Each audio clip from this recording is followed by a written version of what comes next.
Hi, assalamu alaikum. I'm Kalia Abiade, Managing Director of Strategy and Partnerships at the Pillars Fund, and I'm so excited to be with you all today and tonight for this conversation behind the scenes with Election 2020 with our incredible guests, Iram Ali and Faiz Shakir. What a week to be having this conversation. Today's conversation is the second in our series of Pillars Pop-Up Conversations, an ongoing series we've designed to highlight the ways that Muslims across the United States are advancing social change. And every Thursday this October, we thought, what better way to gather than together safely on Facebook Live with Muslim activists, storytellers, and story changers to learn more about their work and how we can all collectively create change. Next week, just as a preview on October 15th, my dear colleague and friend, Arij Nikati, will be joined by an incredible lineup of Muslim winners of the 2019 and 2020 Laughter Lab. And it's just going to be such a fun conversation and just so necessary right now for us in these times. I think, we could all use an extra laugh. So we encourage you to follow us on social media, tweet using the Pillars pop-up hashtag, and of course, post your comments to the Facebook live stream. So just before we begin, for those of you who aren't familiar with the Pillars Fund, we are a nonprofit organization and grant maker working to amplify the leadership, narratives, and talents of Muslims in the United States.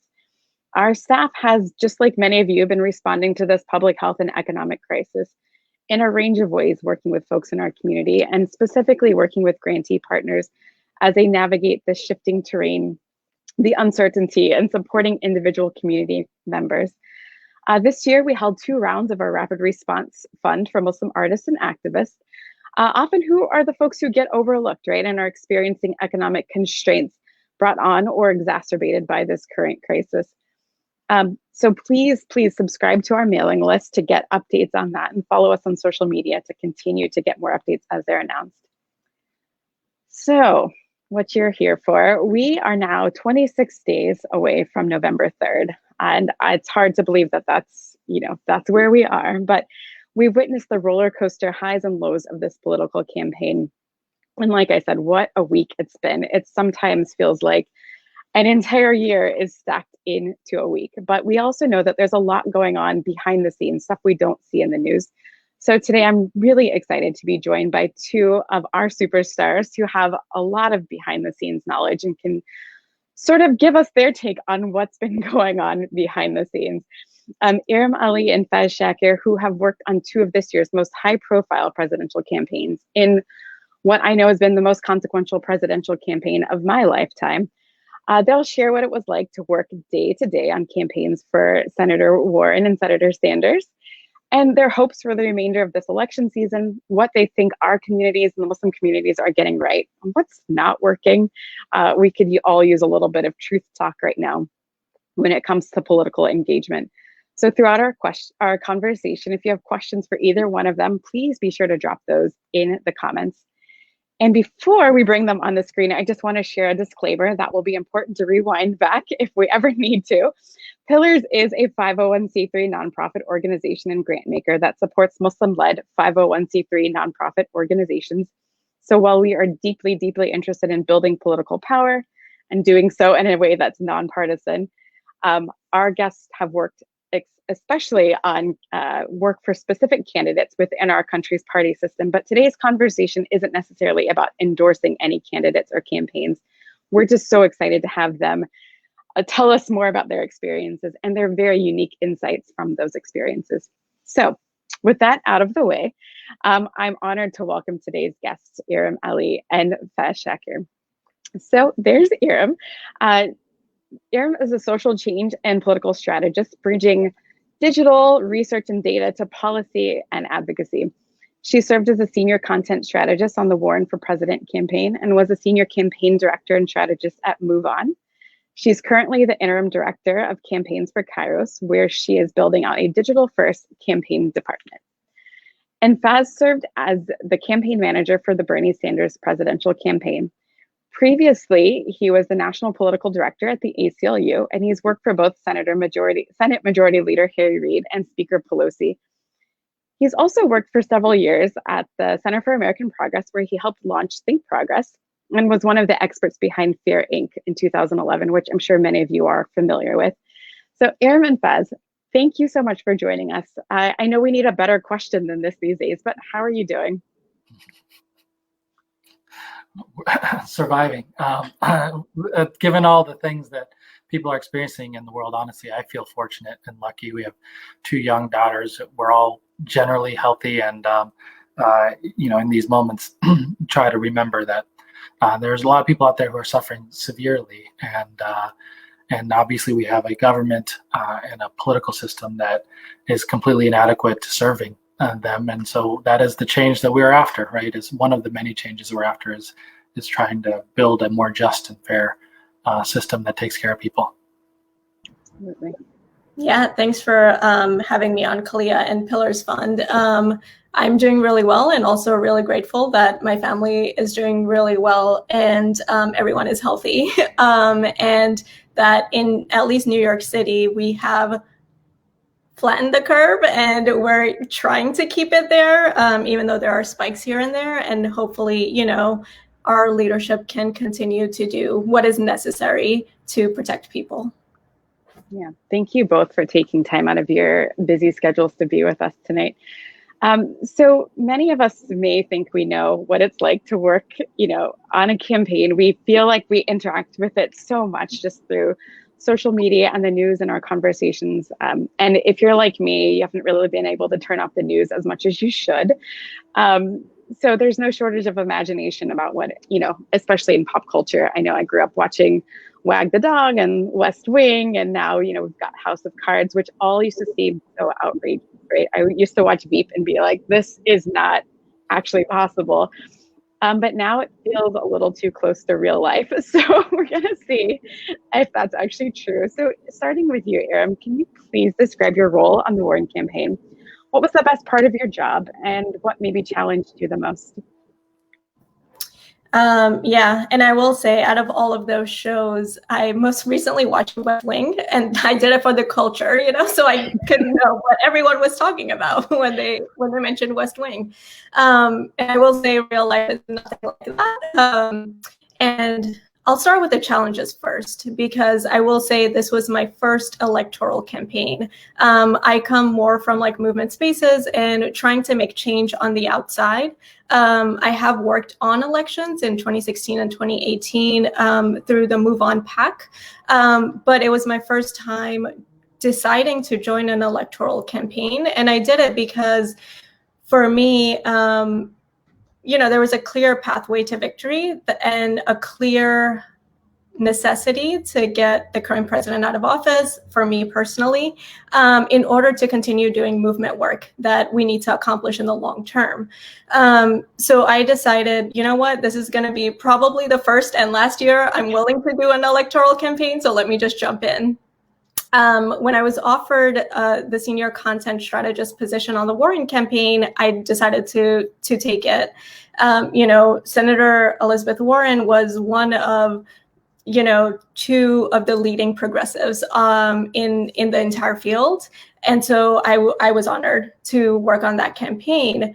And as a senior content strategist, what I did was we had a lot of plans, in case anybody forgot. And my role was essentially, how do we make those plans accessible to people, right? I worked on multiple rollouts from, the public schools to a rollout around climate change, to rollouts around the lobbying tax that we had, right? And making sure that they weren't just blobs of texts on our website, but they were more accessible to everyday people. I also worked on a lot of our literature pieces. So basically every single piece of literature that went out from the campaign, from field literature to our mail to door hangers to literature that we sent out to states, basically had my hand on it, sometimes from content drafting to working with our design teams and making sure our project managers were able to get it out the door. because that wasn't enough, right? Like one gap that I noticed was that we weren't doing a lot of Muslim outreach. And I decided to also take that on as a part of my role. So I became a pseudo political director for Muslim outreach on the campaign. I know we'll dig into details a little bit more later, so I'll stop there. Thank you. And Faiz, as the 2020 campaign manager for Senator Sanders, you were leading an organization that at one point had more than 1,000 staffers and raised, upwards of $200 million. And so I can imagine that there were no 2 days that were exactly alike, but is there like a typical day that, you could share, from the moment you got up to if you ever went to bed each night? It was a wild ride, and thank you again to the Pillars and Kashif and Kalia and everyone for inviting me. And it's an honor to be here with you, Iram. So I just, it's a wild ride, and I'm sure Iram can attest to accordingly. There is no 2 days that are the same. And as much as I thought and could anticipate that the campaign would be a certain way, we had a candidate who had a heart attack, and I spent 7 days in a hospital with him. We played on the Field of Dreams in Iowa, baseball together. We went to an Ariana Grande concert together to solicit her endorsement. I mean, there are things that you couldn't even ever anticipate. We put all of our hard work into trying to win Iowa and made umpteen million trips there and traveled all over the state. And of course, on the day of the Iowa caucus, we didn't even get any results. So it was a wild time. And it was also an experience that I wouldn't ever,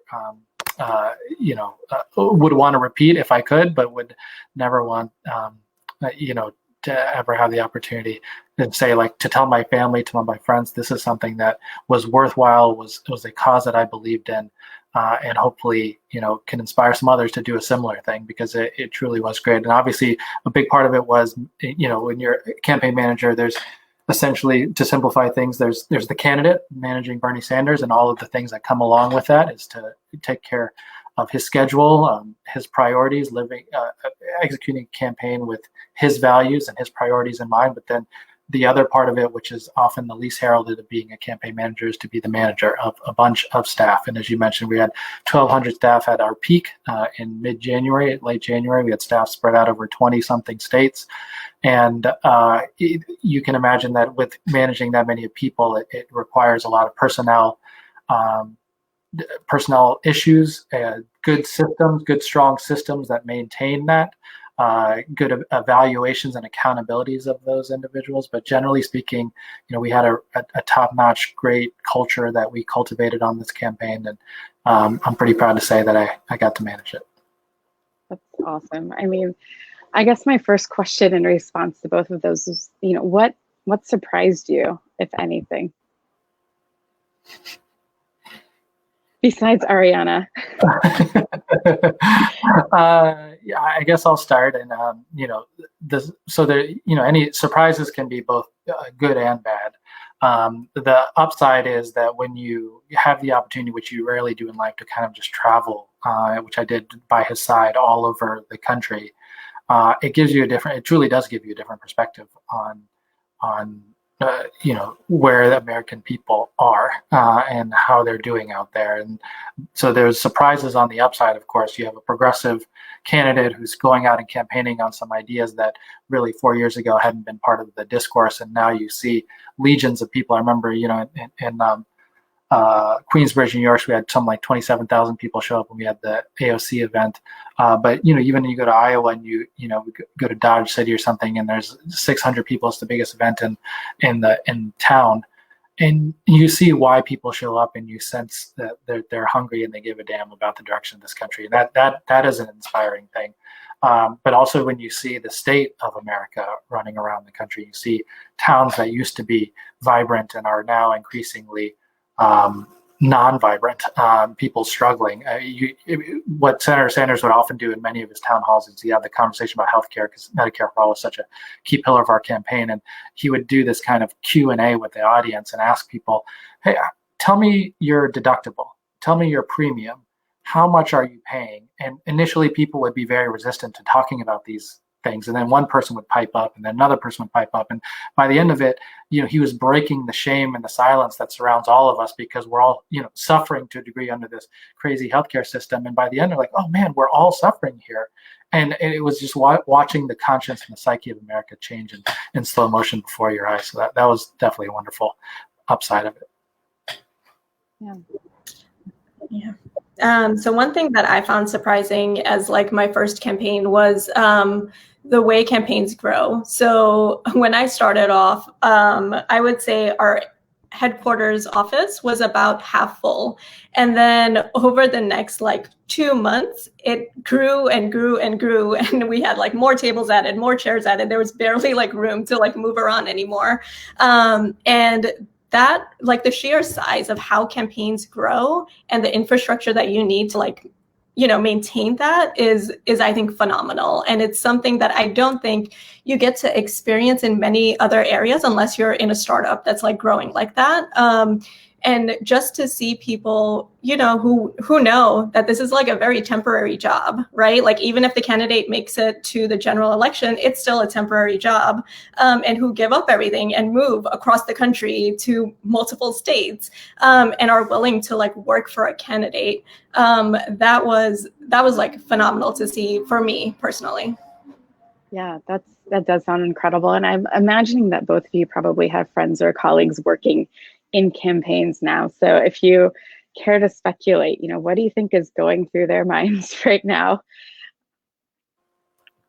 We're in a wild campaign environment, one that we have never experienced in our lives, where, you know, all of the normal nuts and bolts that, you know, a lot of us were doing on campaigns, you know, have been completely morphed. I mean, one of the major elements of campaigns is field organizers and having people on the ground knocking on doors and talking to people directly. And you're in a moment where almost all that has turned virtual and digital.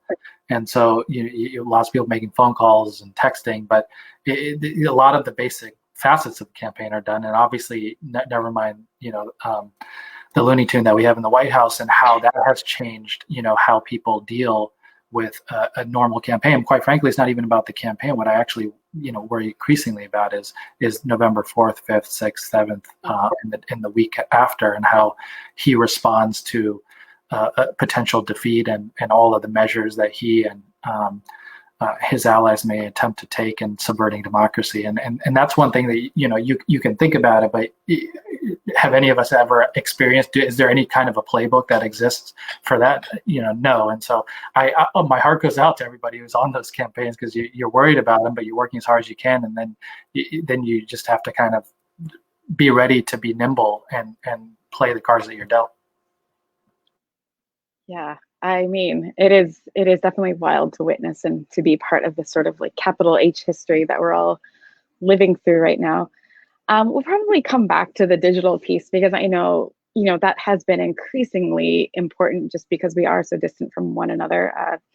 But I just want to talk a little bit more about this race. And I'm thinking about how competitive the race for this nomination really was, and how, you know, you're the 24, you know, candidates at one point in this primary season was just a lot to take in. And so with both of your candidates doing as well as they did, and, you know, even though you didn't get the results that you wanted, I think there's so many wins to count. So I'm curious to know, we've heard a lot of the positives, but, you know, what are you most proud about your work? And specifically, what are we talking about today in this campaign and what's left of it and moving forward that we wouldn't be talking about if it were not for the work that you did? So there are a lot of things that I'm proud about, that we were able to move. So like I mentioned, we worked a lot on making our plans accessible, right? Because nobody was going to go and sit and read like a 20-page white paper, as much as, you know, that was very much a part of our campaign. And one particular tactic that came out within the digital realm was our billionaire calculator, right? So there were millionaires and billionaires who were really complaining about Elizabeth Warren's wealth tax. There was one who actually was on TV on the brink of tears, talking about like, yeah, Elizabeth Warren wants to tax us. And Bill Gates said something like, you know, I'm going to have to pay $100 billion in tax, and or 100 million, I forgot what it was. And it was something super ridiculous, right? And I was sitting there thinking, no, A, you won't, and B, like what you're going to have to pay is so minuscule, but it'll get so much done under Senator Warren's plan. So how do we show that to people? And so that's where like this billionaire calculator idea was formed. And I got to work with our design teams and our tech teams to kind of like put it together and implement it. And we had almost like 700,000 people land on that page. Now, just to put that in perspective, because, you know, a lot of people don't understand how digital statistics work, right? Like this morning, Vice President Joe Biden's, tweet on the swatter had almost 700,000 likes, right? So think about how easy it is to like a tweet. And now think about, like, we had almost a similar number of people actually land on that page and use that calculator to calculate how much would billionaires pay, and then like what would that tax go towards, right? So yeah, like I'm really proud of the work that the teams did to basically bring that to life and show people like, listen, a billionaire tax, a tax on like millionaires and billionaires is not the end of the world. And it will help us like build so much infrastructure that is necessary in our society. So that's like one primary thing that I can think of. And I think the second thing is, you know, in the lead up to Super Tuesday, I was like, okay, there's like a 98% chance we don't make it and that our campaign is no longer viable, right? And because I had taken on Muslim outreach, I was like, I am not going to let this campaign end before like doing some deep work when it comes to like Muslim communities. And the thing that I did then was basically essentially release one of the most comprehensive, I think, agenda points that has ever come from like a presidential candidate around how 20 plus of Elizabeth Warren's plans would directly impact Muslim communities and how they would impact our lives, right? From domestic policies, also to foreign policies on like the economy, to like, you know, acknowledging how CVE is not a beneficial and is actually harmful to Muslim communities, for example, right? And I think, you know, you see how, you know, one of the first things that the Joe Biden campaign ended up doing was like releasing a similar type, like, here's our plan for Muslim Americans. And I was like, oh, that's cute. I don't know where that came from.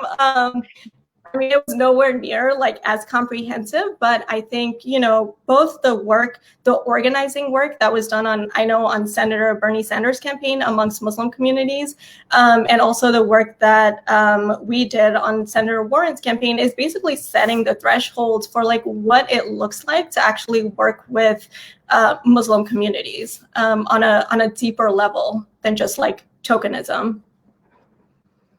Yeah. I want to come back to that. But Faiz, what do you think? You know, how did the Sanders campaign change the landscape?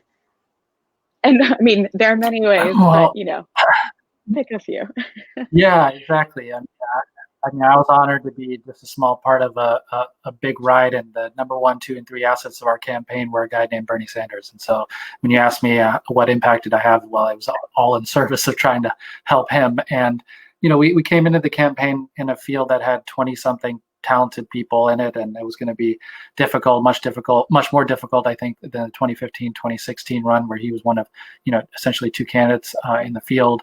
And so we knew that we had our work cut out for us. And there were many commentators, many opinionists out there who thought that, you know, that it was going to be the end of Bernie Sanders, that he would probably just launch and then fade away and we'd be done by the summer. And I think we made a number of steps, big and small, to both manage the budget, which is another thing that, you know, campaign managers are less heralded about, but I think managing the budget has a really particularly important role to play in these campaigns. And so we conserved resources well and came in strong at the end. And, you know, and picking up, I guess, where Iram was, you know, just, you know, you think about Muslim outreach on the Bernie Sanders campaign, and you know, I'm particularly honored to have been a part of that. And we had a candidate who went to the Islamic Society of North America and delivered a keynote address. I remember there was a massive, New Zealand shooting that many people remember, hate-filled shooting out there. And, he asked me, what do you think we should do? It's like,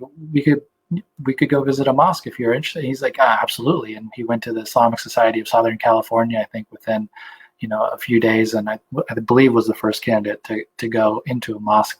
And beyond that, we worked very hard to, solicit the support of people like Congresswoman Ilhan Omar and Congresswoman Rashida Tlaib and Attorney General Keith Ellison and so many others around the country. And it showed up in our organizing work as well as, as Iram was mentioning. I know we all prioritized it, but we had, I think, specific Muslim organizers working in the community to try to win support, particularly in some of those early states like Nevada and Iowa. We made a particularly important investment to try to get them. And I think, you did see people participate at higher levels than they had before, and particularly in a primary process. I mean, most times when I would go talk to the Muslim community and I would say, hey, are you going to get involved in the 2020 election? Oh, yes, brother, I will. Okay, when are you going to vote? Oh, I'm going to vote in November of 2020. I was like, too late. No. There's a primary, there's a caucus. You got to get involved and vote early. And there was so much of the education that has to be done there, and getting people involved early and understanding how to overcome some of those barriers and get your voices heard, particularly when you're talking about a caucus, which is a little bit more of a process that needs explaining. So I think we overcame a lot of those obstacles, brought in some new voices, not as much as I had hoped, but nevertheless, I do feel like, hey, this is you have to start somewhere, you have to build, and then upon that, hopefully others will come along and continue on this investment. Definitely. I think, one thing that is interesting, and so I make no apologies for, talking about Muslim identity here from Pillar's perspective, but I can imagine, Iram, you talked about, like, it wasn't really your job to do Muslim outreach, but you're like, there's a gap here. And I think a lot of us who show up in spaces and hold certain identities feel that obligation in spaces that we are. So, in fact, starting with you, right, like, you're pretty visible, right, being asked to speak a lot. How frequently were you sort of like pigeonholed, like, hey, he's the Muslim guy, right? Like, instead of just being respected as like the campaign manager. I mean, right. Is that a thing? Well, one of the things, right. You're the Muslim campaign manager, right? I mean, literally upon announcement. But a couple of things about that, and I've felt this way all throughout my career. Writing Fear Inc. at CAP and everything I've done, working with Reed and Pelosi and ACLU, doing a lot of Muslim-related things as well there.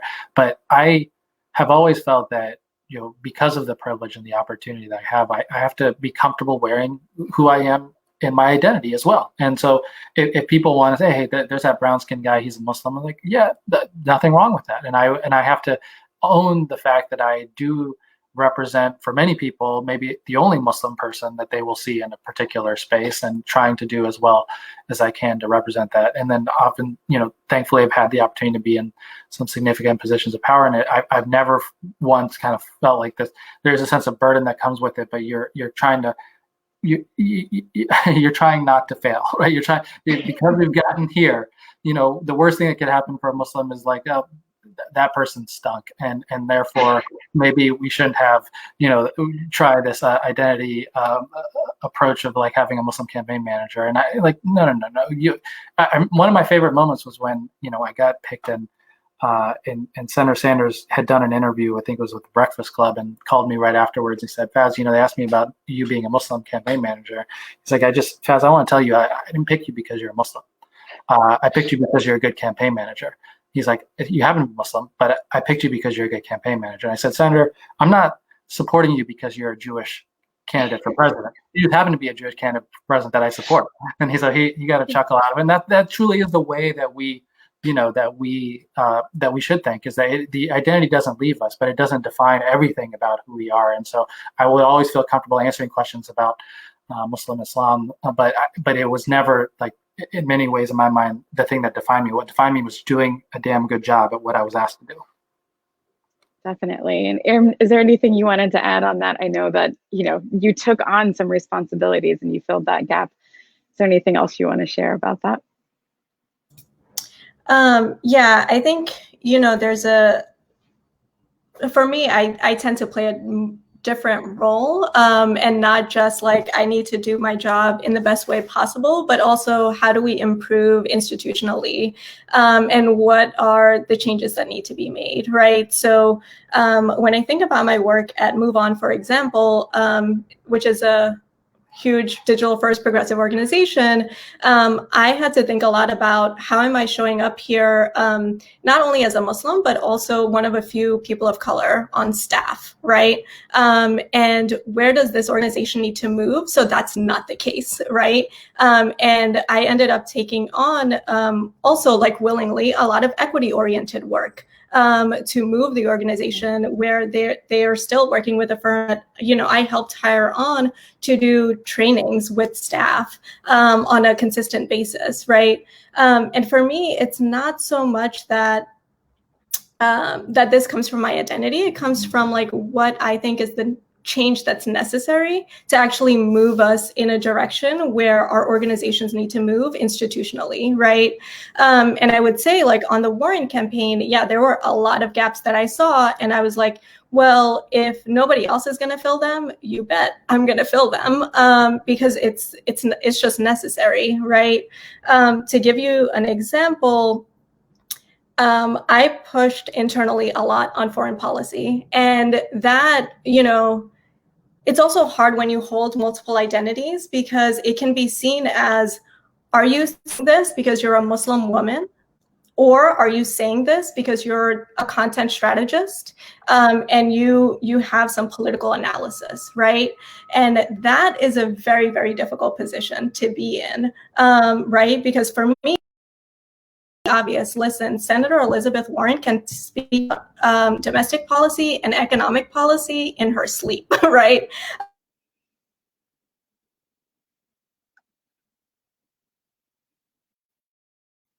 Uh-oh, I think Iram is frozen, at least for me.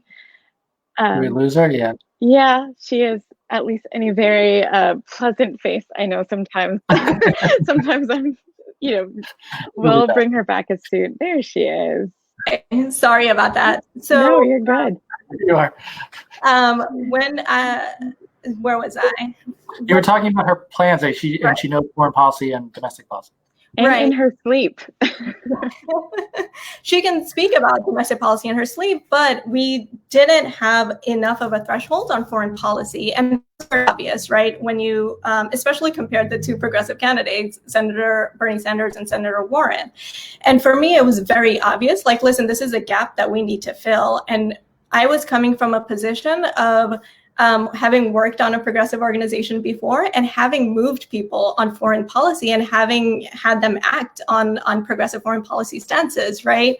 And yet, like, when I would bring that up, it would be, well, you know, question mark, like, maybe you're bringing this up because you're a Muslim woman, not necessarily because you have political expertise as well that you're bringing to this conversation. And that, I think, can be very difficult, especially for somebody who is also young and a woman of color and also Muslim, right? Like, it's all of those layered identities while you're trying to do some agitational work to move, like, the, you know, Democrats and progressives to where they actually need to be on certain issues and policies in general.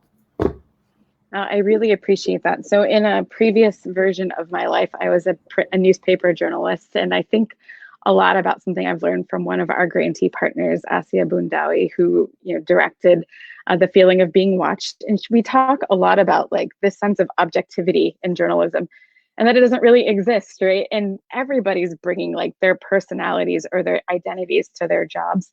And just sometimes, you know, it doesn't get as noticed when other people do it. But when we do it, you know, it's packaged in this certain way. But, you know, there's no such thing as, like, true objectivity. And so the way to approach this, I think, is to be accountable. Yes, this is where I'm coming from.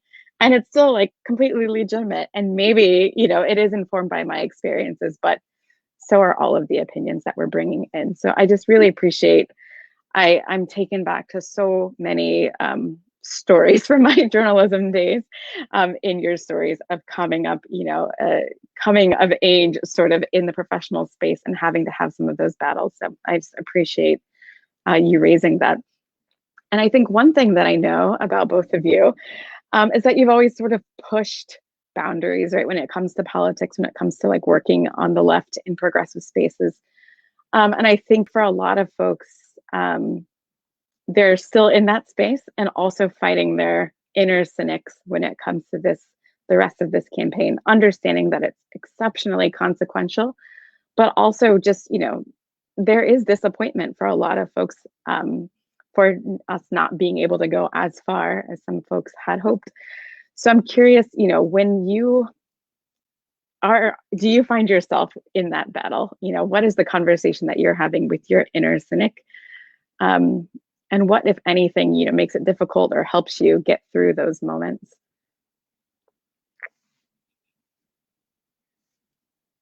Anybody? Because I know this is something I need help.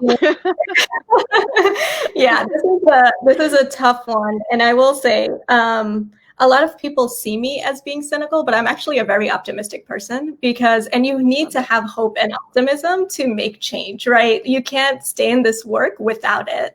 And I think it was Toni Morrison who said, she often asked herself, like, what can I do from where I am, right?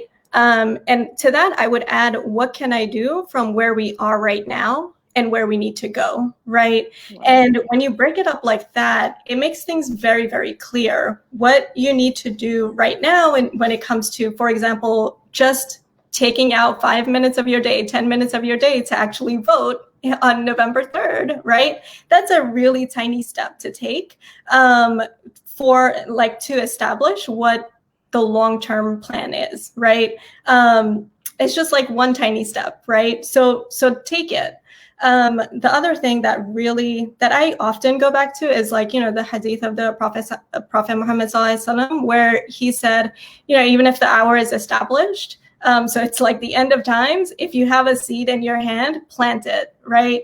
And that, imagine, right? It's the end of times, and you're still planting a seed for hopefully the future that it may or may not happen.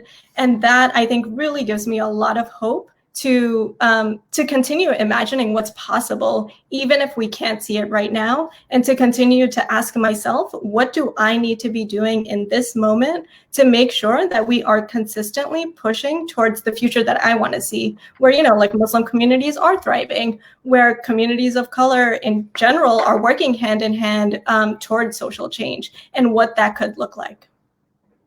Love it. So for me personally, I'd say these are difficult times, so no need to beat around that. But for me personally, I came into politics around 9/11. It mobilized me, and it was my senior year of college. And opposing the Iraq War was one of the reasons I got into this career and have stayed in it. And I raised that because for me personally, and obviously everyone comes to politics in their own ways, it's always been the injustices that drive me. If I've always felt that if politics was a utopia and it functioned justly and fairly, there's no chance I would be in this arena. I would be going and doing something more fun with my life. I enjoy playing baseball, maybe coaching baseball or teaching or something, right? But it is really the injustices of the system that drive me. And when you have a sense of how unjust it is all the way across the board, then the question, all of us ask ourselves when we get involved in this is, if not us, then who? Right? If you're not going to devote your time, we're fortunate, we see it, we have the lens, we observe it, we know that there are significant, bold, transformational changes that have to take place. And because we have that lens, we should roll up our sleeves and get involved in making that change happen. And it literally, the struggle of it all is what drives me. And knock on wood, we'll be seeing brighter days ahead soon. But for me, always having been involved in politics, when I see Trump, it just makes me more fired up to stay in. Yeah. No. So we're basically trying to get Faiz out of a job. Right. I would like to get you something else. So he can go coach baseball. Yeah, I'm down with that. So just, thinking about this too, and especially, we've got so many more Muslim candidates in office. and just people that we know and love. Especially, I'm thinking a lot about young elected officials who go into this, right? Who have a sense of idealistic, not idealism, but like hope and optimism that hasn't yet been, weathered through the ringer. So I'm curious to know also, though, when we go in with these really great intentions, and then, or even if you're running, playing a role on a staff, and say maybe you're not elected, but you're working on a staff for an elected official, and you realize, reality kind of sets in, and you're like, I can't move forward with this agenda the way that I wanted to, or, we didn't get the language just right, and I feel like I've let myself down or let other folks down because this is not going out in the world the way that I hoped that it would. I'm wondering if you could give some insights into, what maybe prevents elected officials from being able to do that, right? What are some of those constraints that exist? And how do you combat that?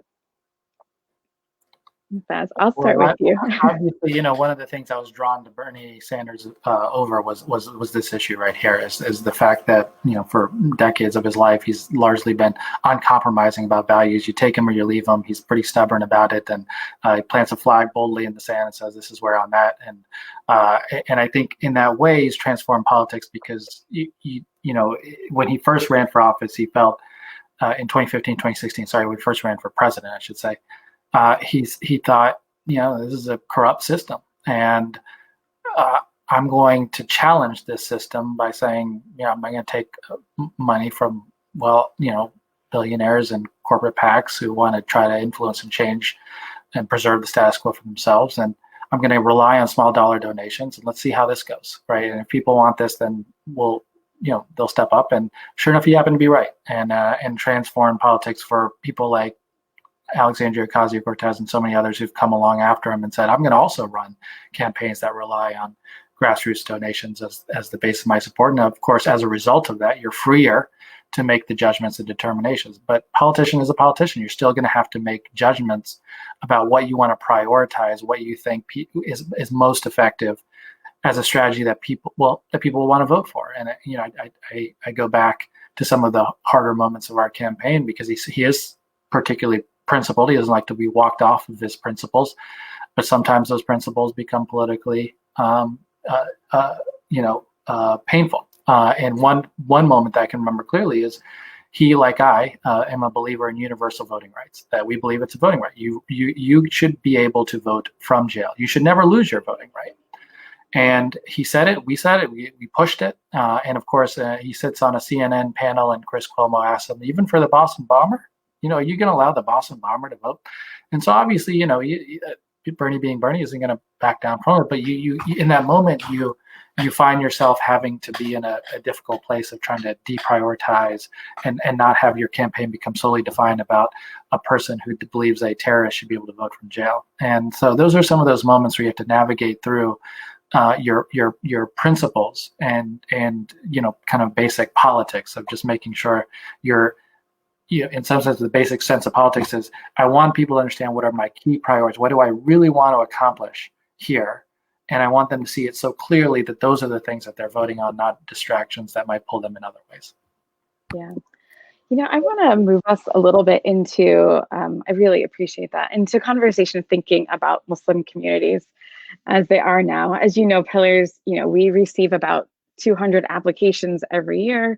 Some of, the organizations are working on civic engagement, have been working on the census this year, GOTV, just getting people to, we saw the recent ISPU data, which is showing that there's a growing participation from Muslim communities in the electoral process, in running for office and so on, which is, really, really exciting. And we've, had this sort of burst of new organizations that were inspired, much like you and I were, as in, the post 2001 time, right? 2016 brought on another sort of burst of innovation within our space. And so the Muslim population is small, but growing in political power and growing in an understanding of that power. And of course, we have to acknowledge that it didn't start in 2001. I think sometimes, we make that mistake of saying like there weren't activists, there weren't Muslims, there was no Muslim doing anything before we came on the scene in 2001. So I'll throw it back to the civil rights movement at least, but throughout American history. But basically this, we've been in perpetual crisis mode, at least for the, in existence of our political lives, at Pillars for sure. There's a lot we need to do if we're going to succeed in this space. And so I want to start with the positive, since you both have been really generous with your positivity. What, in your observations, do you think Muslim organizers and communities in the 501c3 space are doing right this election season? And we'll have time to talk about, any other critiques, but just starting with that, what do you think we're getting right as a set of communities? So one campaign that I've seen come from Muslim communities, and I think mostly from the 501c3 space. I might be wrong there, but I think they're mostly 501c3 organizations, was the organizing around the Muslim ban and trying to get all the candidates, essentially, everyone, to make sure that they would be willing to rescind the Muslim ban, right? And that was like an open call, nonpartisan call, I'm pretty sure made by 501c3 organizations. And it has shown a lot of success, right? Despite the fact that the Muslim ban was upheld by the Supreme Court back in 2019, I believe both Senator Elizabeth Warren and Senator Bernie Sanders like we would rescind the Muslim ban on day one. And now we also see that with Joe Biden, who has said the same, right? So that movement happened on an issue concerning Muslim communities that was pushed by nonprofit organizations in a very nonpartisan way, but that had a direct impact on the electoral cycle. So that was really, really great to see as one example of the way that a change has been made.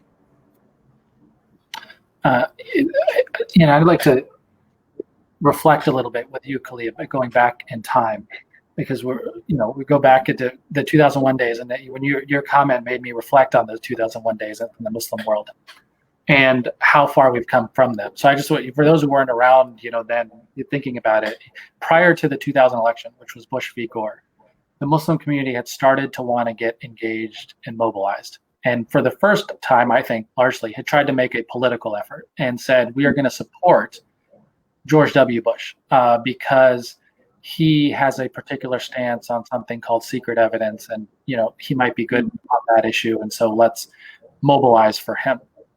And obviously 9/11 comes along and, turns out to be that this particular individual, while having talked to Decent Game about trying to court Muslims, then enacts policies that harms severely Muslim communities around the world and in the United States. And, if you look at it, at that time when I was getting involved, Kalia, you could count literally the number of Muslims who were engaged in a significant way in national politics. A lot of us literally just knew each other because it was just count them on two hands kind of situation. And now you get to this point where we 20 years later, and it's to this where organizations like this one and so many have just developed, and the engagement of the Muslim community is so much broader, savvier, more, people are tuned into politics, engaged.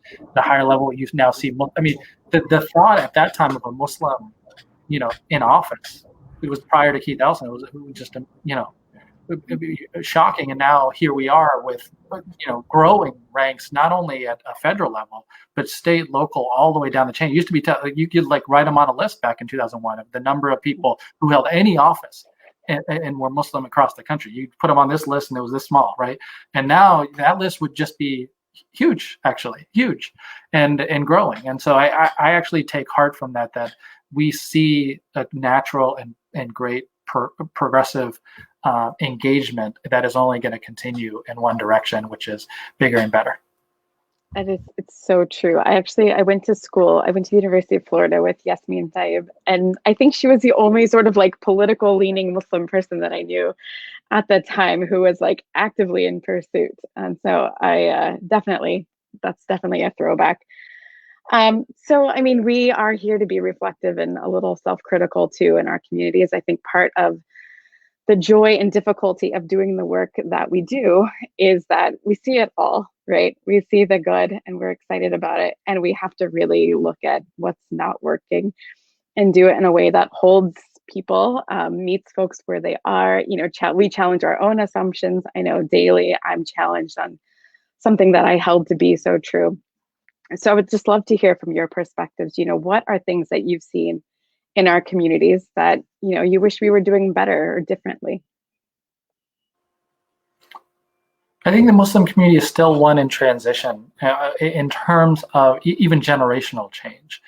When you think of the fact, and I don't know the latest stats, and probably somebody out there, but it used to be the case, I still think largely is the case, that a majority of the Muslim population in America is first generation, that they came and immigrated here. And when you think about what that entails for political engagement, it's a struggle, because that's not a generation that is kind of well versed in how to get engaged in American political system, and quite frankly might even not believe in it, and so not see it as an important value to do civic engagement, may have come from countries in which civic engagement is not particularly valued. And so now we're in this transition where you have second generation, third generation, fourth generation Muslims, and that's where I think generational change will happen. But I still see the struggle of, you know, an older generation largely still kind of in positions of leadership within the Muslim community in various areas. Not that there's anything wrong with older, but you know, the younger folks got it all. The direction of justice in this country is being shaped by people under the age of 45 at this moment, and we'll take over, I think, over periods of time, and I think that's the case within the Muslim community, but still has yet to be felt completely in that way, where I think the organizational cultural change of civic engagement, desiring it, wanting it, feeling a sense of duty and obligation towards it is felt kind of uniformly. I feel like I have the opposite experience, where like my dad, for example, who is an immigrant, is more civically engaged than anyone else and any of my younger siblings, right? And I feel like there's a disconnect between the older generation that does see, sorry, New York City, traffic outside, that does see, you know, the benefit of civic engagement and voting and like supporting candidates. My dad has been like a Democrat. He is like one of the few South Asian Muslims who has been a Democrat since he became a citizen in the 80s, right? Because for him, like, you know, social justice and social issues do matter, right? And social support systems for working class communities do matter. But I see the younger generation kind of being adverse to political engagement in the electoral realm, right? In particular, right? There's social justice engagement, movement engagement that is like growing in increasing numbers, but then there's like this adversity to engaging electorally, right? And it's especially hard, like we were talking about the general election, going from a primary of like lots of hope and we could have progressive candidates to the general election that we're in. And that's not surprising, right? That there's this like lack of hope and like this lack of engagement in electorally for young people. So I think there's a lot of room to grow there, to see like the longer term vision and the longer term plan of where we're trying to go and the tough decisions that we'll need to make in order to get there. And I think it's hard. It's definitely something that's hard and something we need to continue to work on. Iram, I hope that there's more people like your dad. I tend to think he might be a little more anomalous because of his political engagement. But I don't think your comments on young Muslims are anomalous, right? I think young Muslims are much like young people, and in fact, as a campaign that was really trying to focus on youth engagement and campus organizing, and we spent so much efforts on it. And yet, you know, we might have seen a little uptick, but not really much at all in the primary in the way that we needed to have happen. And it was probably one of the bigger disappointments of our campaign, because if young people voted, and Senator Sanders says this all the time, and I believe it, if young people vote at the same rates that people over the age of 65 do, there'd be a revolution in this country. And they just don't. And so it's not just young Muslims, but it's really felt across the board of people who kind of, quite frankly, don't see the value of politics in their lives. Yeah, well, I mean, we're hoping that this year, you know, it's a little bit different. I think people are dragging themselves and their friends to the polls. Fingers crossed. But I definitely think, I mean, we have a lot more work to do on that front for sure. Quickly, I have two more questions for you that I think we can squeeze into our last 6 minutes together. So we know that there's a lot of attention. We've spent most of our time talking about the presidential race, but obviously a lot of it happens at the local and state levels. That's where a lot of the organizations that we work with and support are working. So just down ballot, are there any races or issue campaigns that you two are watching closely that we should perk up to for the next 3 weeks or so? One or two. they're like everywhere. They're everywhere. They're popping up every day. I'm just like, we're probably writing off some races that people are going to win around the country, and that's a good thing. I mean, I'd actually, hopefully, the most important thing we could tell people, honestly, I mean, especially if you're mobilized about Trump and you're going to vote and you're going to vote, Biden, presumably, whatever you might do, right? That please vote in all the way through the ticket and get involved in the down ticket races, like study up on who is your school board official. And because one of these things that we see a lot with people is just drop off. So they'll just vote at the top and leave the rest blank. And now is not a time for doing it, because the opportunities to have a transformation with this election are there if people registered that voice all the way through, rather than just stopping at the 2 or 3 races that they know something about. Do the work and try to figure out the rest. Definitely. I really want to quickly plug one of our grantees, Rise, in Minnesota, because they're doing just that. They're getting a lot of Muslim women running, but also really paying close attention to those school board races where we know like so much is happening. And especially now in remote learning life, I've got to on Zoom school all day, and we're just over it. Iram, I'm sorry to cut you off. No worries. I mean, what I was going to say is all of the down ballot races that I was paying attention to were in the primary, right? So it was like Jamal Bowman, for example, in New York here, who won his election. It was like very surprising. I mean, and so great that he did. But a lot of the change does happen during the primary when less people are paying attention. And I would just encourage people to pay more attention when, those primary elections are happening, because that's when, it's really great to have like challengers who are going to potentially change the narrative, also change the Democratic Party to be closer to what we might consider to be our ideals. Yeah, I have a lot of hope for Texas, by the way. I hope I'm not naive about it, but one day this Texas is going to turn, and when it turns, it's not just turning it blue on the presidential scale, but like a lot of new members of Congress, a lot of new state legislators. So that's my one kind of secret hope, if I'm telling you something. Yeah. And I mean, for any Texans out there, I know, there's a friendly rivalry between like us Californians and Texas. And I know they want to believe in their, importance in the world. So I hope that you're right and that they're showing up in that way. Just two, I said, I promised 2 questions, but I think you guys can squeeze these in. One, I would love to know if your work on these campaigns this year changed you and how. And finally, can we expect to see you all running for office sometime with your name on the ballot? No. Yeah, never. So it didn't change you that much. It didn't change you. That's certainly I don't know how Iram feels about it, but like one of the things that you really learn firsthand, you're traveling with Bernie Sanders. I remember we did numerous events over the course of a day, and he's kind of notorious for the 4 or 5 stops in Iowa, and get to the end of the day and go a bunch of media interviews, and we're dragging, and I'm like, I just said, you don't make running for president look appealing, and he just started laughing about it. And I was like, yeah, it's a hard haul, and in fact, he's not doing some of the worst parts of it, which are having to get on the phone and talk to donors. So, but I will say, work changed me, because I do think when you sit in a position of being a manager of this many people, that the stress of that kind of a role was particularly immense, and I tried to keep an even keel through it all.